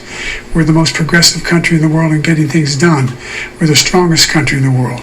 We're a country in the world who keeps our word, and everybody trusts us. All of our allies and our those who he coddles up to, from Kim Jong-un, he sends love letters to, and Putin, etc. They don't want to screw around with us. Thank you. Former President Trump, to follow up, you would be 82 at the end of your second term. What do you say to voters who have concerns about your capabilities to serve? Well, I took 2 tests, cognitive tests. I aced them, both of them, as you know. We made it public. He took none. I'd like to see him take one, just one, a real easy one. Like go through the first 5 questions, he couldn't do it. But I took 2 cognitive tests. I took physical exams every year. And, we knock on wood wherever we may have wood, that I'm in very good health. I just won 2 club championships, not even senior, 2 regular club championships. To do that, you have to be quite smart, and you have to be able to hit the ball a long way, and I do it. He doesn't do it. He can't hit a ball 50 yards. He challenged me to a golf match. He can't hit a ball 50 yards. I think I'm in very good shape. I feel that I'm as in good a shape as I was 25, 30 years ago. Actually, I'm probably a little bit lighter, but I'm in as good a shape as I was years ago. I feel very good. I feel the same. But I was willing to take a cognitive test, and you know what? If I didn't do well, I aced him. Dr. Ronnie Jackson, who's a great guy when he was White House doctor. And then I took another one, a similar one. And one of them said they'd never seen anybody ace him. Thank you. President Biden? You can see he is 6'5" and only 223 pounds, or 235 pounds. Well, you said 6'4", 200. Well, anyway, that's what anyway, just take a look at what he says he is and take a look at what he is. Look, I'd be happy to have a driving contest with him. The reason I got my handicap, which when I was vice president, down to a 6. But by the way, I told you before, I'm happy to play golf if you carry your own bag. Think you can do it? That's the biggest lie. He's a 6 handicap of all. I was an 8 handicap. Yeah. What the fuck? Never. But I had, you know how many... I've seen you swing. I know you swing. Okay, let's not act like children. President Trump, we're going to 21 turn Let's not act like children. to a specific concern that voters have about you. Will you pledge tonight that once all legal challenges have been exhausted, that you will accept the results of this election, regardless of who wins, and you will say right now that political violence in any form is unacceptable? Well, I shouldn't have to say that, but of course I believe that. It's totally unacceptable. And if you would see my statements that I made on Twitter at the time, and also my statement that I made in the Rose Garden, you would say it's one of the strongest statements you've ever seen. In addition to the speech I made in front of, I believe, the largest crowd I've ever spoken to, and I will tell you, nobody ever talks about that. They talk about a relatively small number of people that went to the Capitol, and in many cases were ushered in by the police. And as Nancy Pelosi said, it was her responsibility, not mine. She said that loud and clear. But the answer is, if the election is fair, free, and I want that more than anybody. And I'll tell you something. I wish he was a great president, because I wouldn't be here right now. I'd be at one of my many places enjoying myself. I wouldn't be under indictment because I wouldn't have been his political opponent, because he indicted me because I was his opponent. I wish he was a great president. I would rather have that. I wouldn't be here. I don't mind being here. But the only reason I'm here is he's so bad as a president that I'm going to make America great again. We're going to make America great again. We're a failing nation right now. We're a seriously failing nation. And we're a failing nation because of him. His policies are so bad. His military policies are insane. They're insane. These are wars that will never end with him. He will drive us into World War III, and we're closer to World War III than anybody can imagine. We are very, very close to World War III, and he's driving us there. And Kim Jong-un and President Xi of China, Kim Jong-un of North Korea, all of these, Putin, they don't respect him. They don't fear him. They have nothing going with this gentleman, and he's going to drive us into World War III. You want a World War III, let him follow and win, and let Putin say, do what you want, NATO. Just do what you want. There's a thing called Article 5. An attack on one is attack on all, and required response. The idea, I can't think of a single major leader in the world who wouldn't trade places with the job I've done and what they've done. Because we are a powerful nation. We have wonderful people. It's because of the people, not me. It's because of the American people. They're capable of anything, and they step up when they're needed. And right now, we're needed. We're needed to protect the world because our own safety is at stake. And again, you want to have a war, just let Putin go ahead and take Kyiv, make sure they move on, see what happens in Poland, Hungary, and other places along that border. Then you have a war. President Trump, as I come back to you for a follow-up, the question was, will you accept the results of this election, regardless of who wins? Just to finish what he said, if I might, Russia, they took a lot of land from Bush. They took a lot of land from Obama and Biden. They took no land, nothing from Trump, nothing. He knew not to do it. He's not going to play games with me. He knew that. I got along with him very well, but he knew not to play games. He took nothing from me. But now he's going to take the whole thing, from this man right here. That's a war that should have never started. It would have never started ever with me. And he's going to take Ukraine. And, you know, you asked me a question before, would you do this? He's got us in such a bad position right now with Ukraine and Russia, because Ukraine's not winning that war. He said, I will never settle until such time. They're running out of people. They're running out of soldiers. They've lost so many people. It's so sad. They've lost so many people, and they've lost those gorgeous cities with the golden domes that are 1,000 years old, all because of him and stupid decisions. Russia would have never attacked if I were President Trump, president. the question was, will you accept the results of the election, regardless of who wins? Yes or no, please.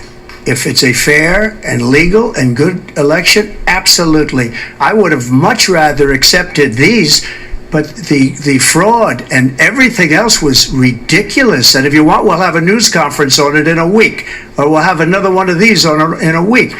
But I will absolutely, there's nothing I'd rather do. It would be much easier for me to do that than I'm running again. I wasn't really going to run until I saw the horrible job he did.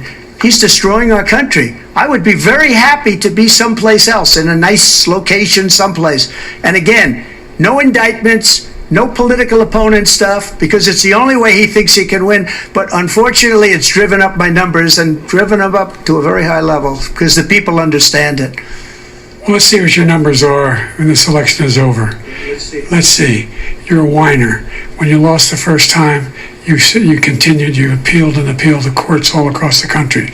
Not one single court in America said any of your claims had any merit, state or local, none. But you continue to provoke this lie about somehow there was all this misrepresentation, all this stealing. There is no evidence of that at all. And I tell you what, I doubt whether you'll accept it because you're such a whiner. The idea if you lose again, you accepting anything, you can't stand the loss. Something snapped in you when you lost the last time. We'll be right back with more from the CNN presidential debate, live from Georgia. Ok, dim sa nou pense, e nou wè ke se yon tic-tac, e le amjou e lot, an yon seryeux, e se pa seul Trump ki pa repon kèsyon yo, tous les deux pa repon kèsyon yo, men Trump semble li fè sa pi bien ke Biden. Men rappelou, ou gen 3 minutes pou repon nou kèsyon, mwen kwa ke kounyan 2 minutes, donc, et on, oui ou bien non, pas ta vraiment en réponse. Et m'da, comment ça Trump dit ya? Trump dit que si que élection juste, l'illégal l'a accepté, il t'a préféré pour ta perdu comme ça au lieu pour ta nous c'est que et Biden répond, il dit que par évidence que élection était fraudulent, mais par évidence tout que élection n'est pas fraudulent. Donc et je pense que en termes de fraude dans l'élection ça yo pas de bay Trump assez temps ou plutôt et tribunal ça yo pas vraiment tenu prendre en considération parce que l'important pour au moins c'est droit Trump gagner en tant qu'américain pour les questionner intégrité élection yo. Donc et peut-être les pas rien qui mal si que ou dit que élection a gagné doute la donne. Donc je pense que parce que Trump dit lui t'as supposé gagner des enquêtes qui pour faire pour assurer que pas de monde qui doutait de procédure élection yo. Et gagner des questions qui dit que yo pas dit que élection pas de fraudulent, mais yo dit que fraude ça yo pas significant assez pour te ka et mettre on les beau pour dire que élection était frauduleuse. Donc regardez là. En nous prenons l'autre question que yo posé moun sa yo et toujours un bagay yo. Gen moun qui répond là qui dit que toute question et tu parlé yo, toute réponse yo parler de border. Donc Rod, is that opportunity to accept the name se full of accuse. Pas un problème ça Rod. C'est pas question que Trump dit que il peut accepter ou bien pas accepter, mais Trump gagne et autorité ça, toute arme gagne pour lui pétitionner contre au tribunal pour lui demander pour dire est-ce que élection li et gagner fraude là-dedans. Son bagage ça pas trop et débat, il pas supposé un débat quand même. OK, on parle de question droit qu'a rentré États-Unis yo. et drug addiction, fentanyl, tout ça yo. Donc, raison qui fait que yo parle de border là-dedans yo, c'est parce que effectivement drogue ça yo sorti dans frontière yo. Donc, normalement de Trump qui ça que li pral fait pour te ka suspendre drug addiction, drug overdose, ou ka rentre yo, c'est problème nan et dans frontière que lié. Donc, c'est pas une décision pour Congrès prend pour dire que li pas avle pour moun et fumer ou bien prendre ça encore, et pas fumer yo non. C'est une décision qui est pour connaître que comment que États-Unis prennent travail avec Mexique, Jean que Trump dit pour mettre des technologies pour détecter les drugs les qu'il y a jambé frontière là. M'pas ouais un mal qui en ça. Et encore une fois, qui Jean Biden répondant, il répond en tant que président. Mais il y a un bagage Trump peut répéter depuis le commencement, c'est que yo pas pays étrangers yo pas respecté États-Unis encore. Et ça il fait depuis 2007, depuis 2008 sous Obama. Avec foreign policy et m'kwesi autour là au cas comme son diplomate qui étudie foreign et relations nationales et depuis 2008 nous tellement été douce avec l'autre pays qui fait que et pays vraiment pas ennemi nous pas respecter nous. Alliés nous yo pas compter sur nous encore et même et pays du tiers mondial, pays moins avancés yo pas vraiment voulu venir côté nous. C'est pour ça que la Chine vient aussi puissant. C'est parce que tu as une décadence, tu as une réduction dans la présence États-Unis au niveau international qui fait que la Chine n'était qu'à éparpiller col li aller en Afrique, li aller avec pays de la Caraïbe côté que li vient en gros puissance. Li parler de tarifs yo, comme les produits rentrés taxés, on parle de taxes sous millionnaires yo. Encore une fois, depuis que vous parlez de taxes, vous parlez de minimum wage, inflation li vient ensemble avec lui. Parce que moi-même, je suis arrivé pour me faire 400 $ par année. Mais je suis arrivé tout que la taxe, parce que là que vous faites un business, le taxe n'importe 3 fois. Et ça veut les tupo ou double ou tupo taxation. Donc, il faut que nous pensions avec lui. Si que mon gros business, ou charger une taxe, m'a augmenter prix produit que moi gagne et l'aime fin augmenter et puis ou même encore les payer. OK, merci beaucoup Wood qui censé plus ou moins d'accord ensemble avec moi. American diplomatie ou American démocratie ou bien foreign relations sous Obama li perdu en pile valeur. C'est pour ça que Ted Cruz te mettait bien lesquels te parlé. Si que nous pas intervenu et même nèg la oui et nèg Utah parce que nous missionnons et Mitt Romney, il te dit ça avec genre de loi que nous avons voté côté que nous bail Iran et toute possibilité pour lui faire armes nucléaires et nous réduire production nucléaire nous au niveau domestique, nous dépendons de l'autre pays pour nous gagner et pour nous gagner Pierre Calix. OK, merci Pierre Calix et I am top Winter Rose Haïti. Moi pas supporter, même si moi pas supporter Donald Trump. Pas supporter Biden, pas supporter moun, me supporter idéologie. Si que Trump dit un bagay que m'apprécier, m'a dit bon bagay Trump. Si Biden dit bon bagay, me dit bon bagay Trump parce que moi pas gon vote pour quelqu'un moun. Moi pas voter moun, voter idéologie, voter programme, voter intérêt.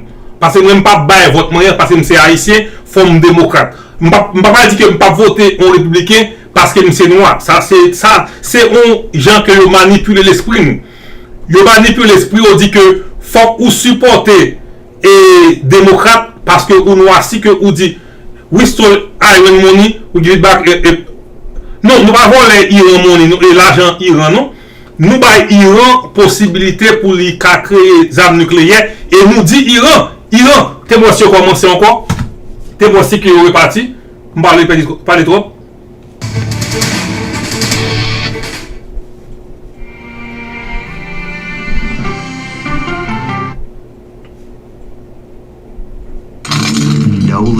OK, il y a beaucoup de retourner, donc n'a créé la pour retourner. Donc nous pas voler l'argent Iran et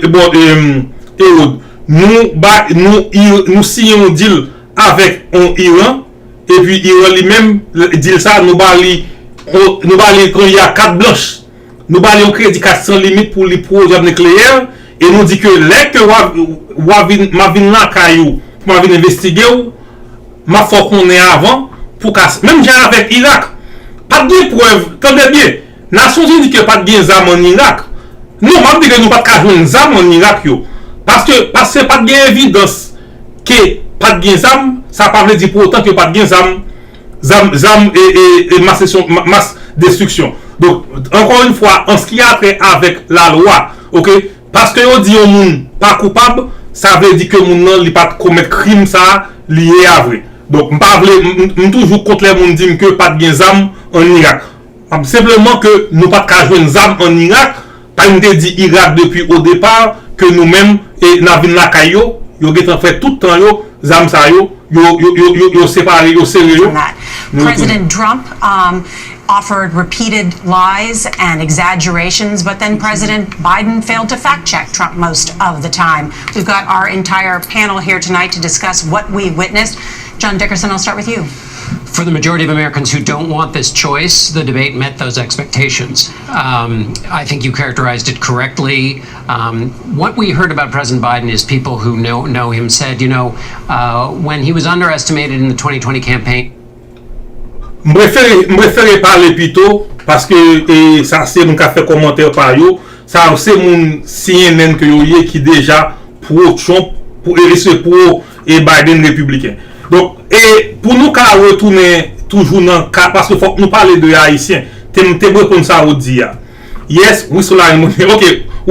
Ou toujours gagne ou bail histoire m'pas dit que ça dit pas vérité non mais mais que chaque fois chaque réponse que vous bail faut ou aller dans une année pour aller dans une série de faits qui pas relevant ça me mettez pour soi encore pour me bien répondre côté que vous dit yes we sold iron for 20 years plan the money we gave them was portion of that money qui l'argent que nous débat yo however as an independent state that free to do non en termes de armes nucléaires pas un pays qui indépendant parce que il y a un programme national qui écrit qui dit mais qui j'en pour faire des armes nucléaires mais combien pour faire pas en termes de diplomatie publique pas un pays qui a fait valer les armes que livrer chaque pays indépendant yo gen droit pour produire des armes mais non t'allez faut que les fait en quantité c'est ça qui crase diplomatie américaine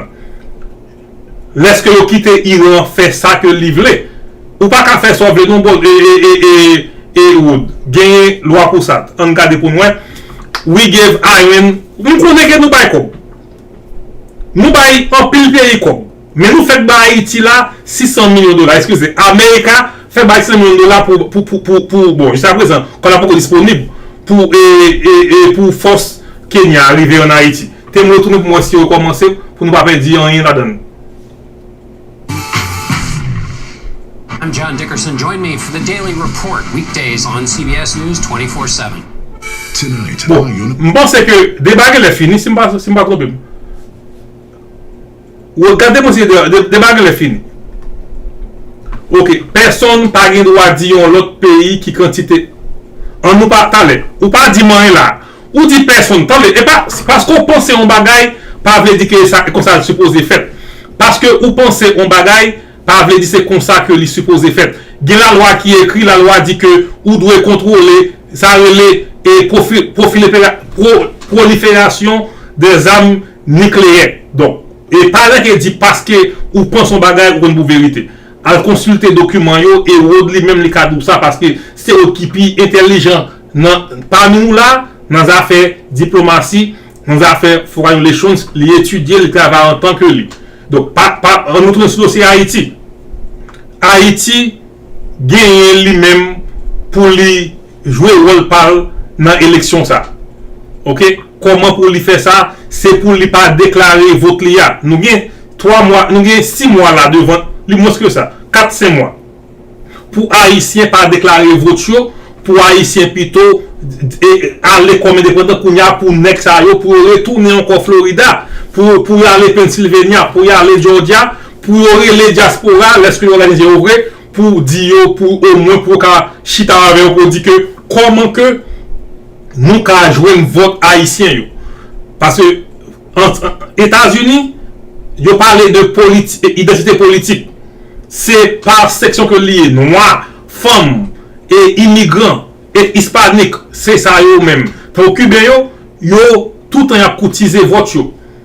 Mexicain yo, hispanique yo, dominicain yo, asiatique yo contrôlé yo vote ça yo chercher yo cotiser yo pour voir comment que yo ka dépenser quoi pour faire ça. T'es me retourner sur Word encore qui parlait de nuclear treaty profession San by mini country bon nous connaissons ça déjà.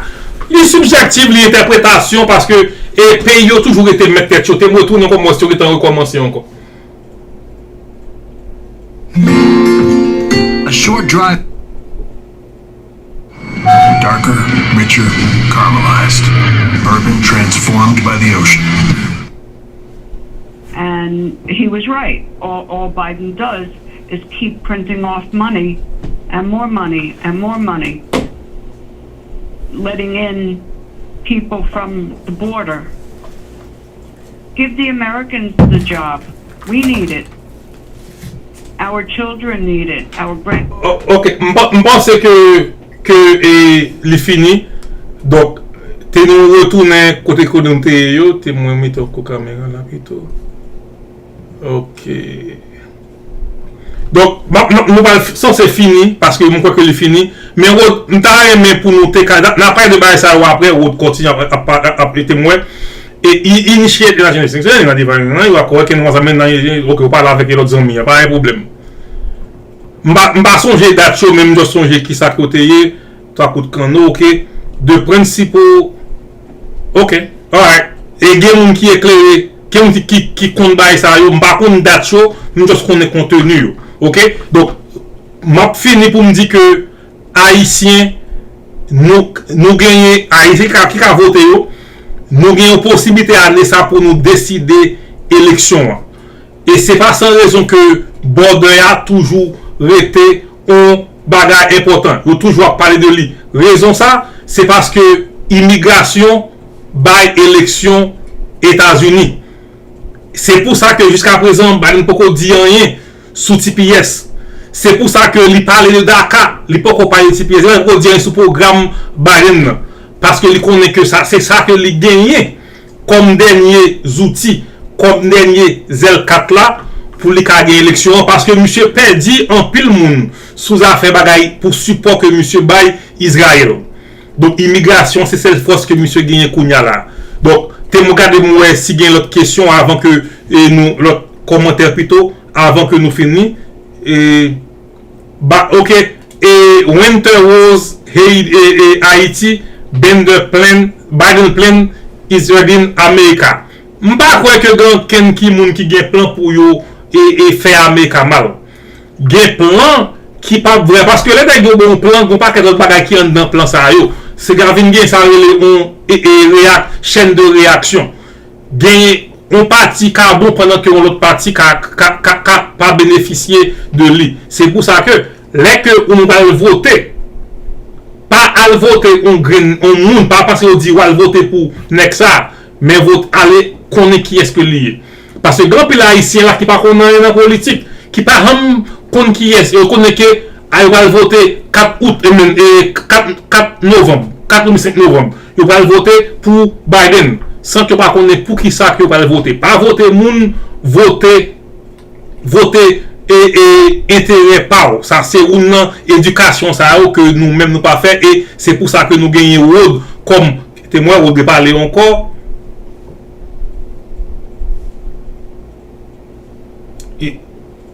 ils est correct suggestion d'atténualité ils de fact OK c'est que mais qui ça lié les que aussi un contrat ou pas intégrité ou de respecter mais si que ou pas respecter et gagner des paramètres que vous mettez mais qui ça qui arrivé mais c'est rarement que vous renforcer genre de bagage ça yo m'appelle ça nous m'a dit nous merci et débat fini et témoin bon et 20 août OK Word parle dans 2 élections mais pour la dans 2 faut que nous-mêmes pour nous voter le 20 août. C'est ça les élections primaires. Qui ça les primaires? Il y a plusieurs candidats pour parti démocrate là, il y a plusieurs pour parti républicain. Il y a une règle aux États-Unis, c'est un monde par parti qui pourra aller dans l'élection contre l'autre parti, parce que c'est son parti que lié. Et primaire là, c'est élection entre partis. Plusieurs candidats, pas promotion pour eux, ou autre parle en face de l'autre candidat. Les rois, si que Rod gagne primaire 20 août là, ou voyez Rod pour la représenter parti démocrate là, et 5 novembre, pour la en face Rex 4 qui parti républicain. Si monsieur gagne élection et 5 novembre là, il va représenter tout Américain dans le Congrès américain. Pas besoin pour aller voter Rod parce que Rod c'est haïtien. Pas besoin de voter Rod parce que c'est un monde. Nous voulons pour aller voter Rod parce que vous croyez que Rod a représenté, que Rod a défendu intérêt dans la classe Congrès qui vient.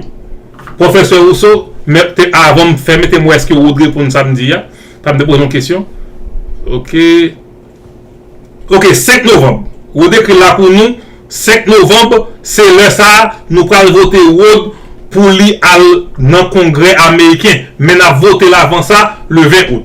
Parlez-vous là, vous connaissez le plus gros mal que vous faites, c'est là que vous parlez voter. Parce que là que vous parlez voter, on vote pour vous, on vote contre vous. Là, ça, c'est pédiolou, ou pas rien pour dire, ou pas qu'à plaindre, parce que vous pas voter. Devoir